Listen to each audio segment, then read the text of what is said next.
Selamat pagi teman-teman sekalian, kita akan berbicara mengenai politik. Jadi memang Caimin ini sangat kecewa dengan Prabowo. Lama tidak ada keputusan apakah Caimin bisa jadi cawapres dari Prabowo. Dan tentu saja Caimin ini bukan politisi kaleng-kaleng gitu kan. Politisi yang tidak punya langkah strategis, menerima keadaan, pasrah gitu kan. Ternyata Caimin dia memiliki suatu langkah strategis juga gitu kan. Ya sekali lagi bahwa Caimin bukan politisi kaleng-kaleng, dia bisa memahami situasi momen di mana itu baginya itu sangat penting untuk berbelok atau melakukan manuver gitu. Dan manuver ini membuahkan hasil, ditanggapi oleh Nasdem. Ya Anies harus bersama Caimin, Anies Caimin gitu kan. Ini memang sesuatu yang sangat menggemparkan gitu kan. Prabowo Caimin sudah berkoalisi, koalisi kebangkitan Indonesia Raya. Caimin selalu menunggu Prabowo ya.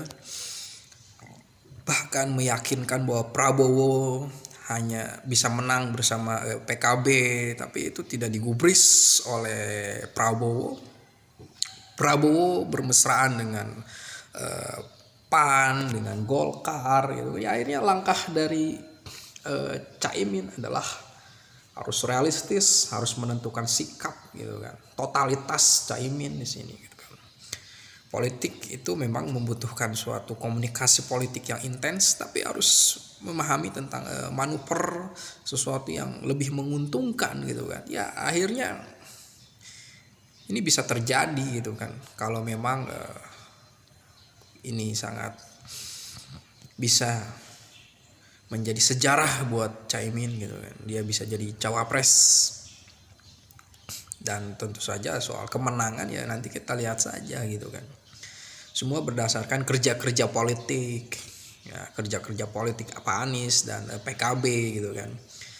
Dan Caimin ya bukan politisi yang mudah menerima, pasrah gitu kan, tidak komitmen dan ingin. Dan Caimin berhasil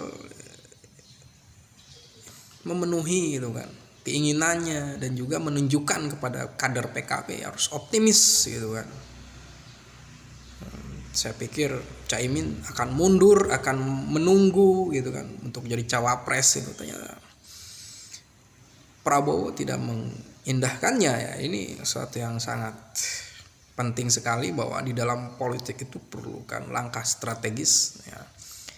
Ya Caimin ini aktivis yang sangat memahami dinamika massa gitu kan.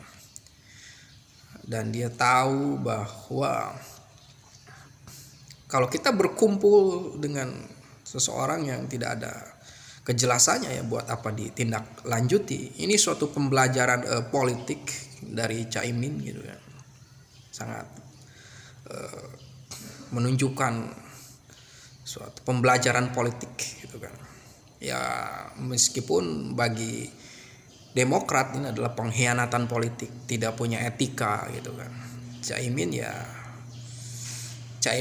dia memanfaatkan momen saja gitu kan. Dan sesuatu yang tidak beretika ini diarahkan kepada Nasdem dan Anies gitu kan ya.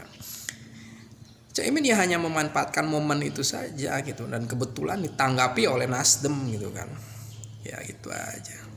Karena Caimin ya sedikit-sedikit memiliki jaminan basis elektoral di Jawa Timur gitu kan. Jadi politik elektoral ini menjadi sesuatu yang penentukan juga gitu kan.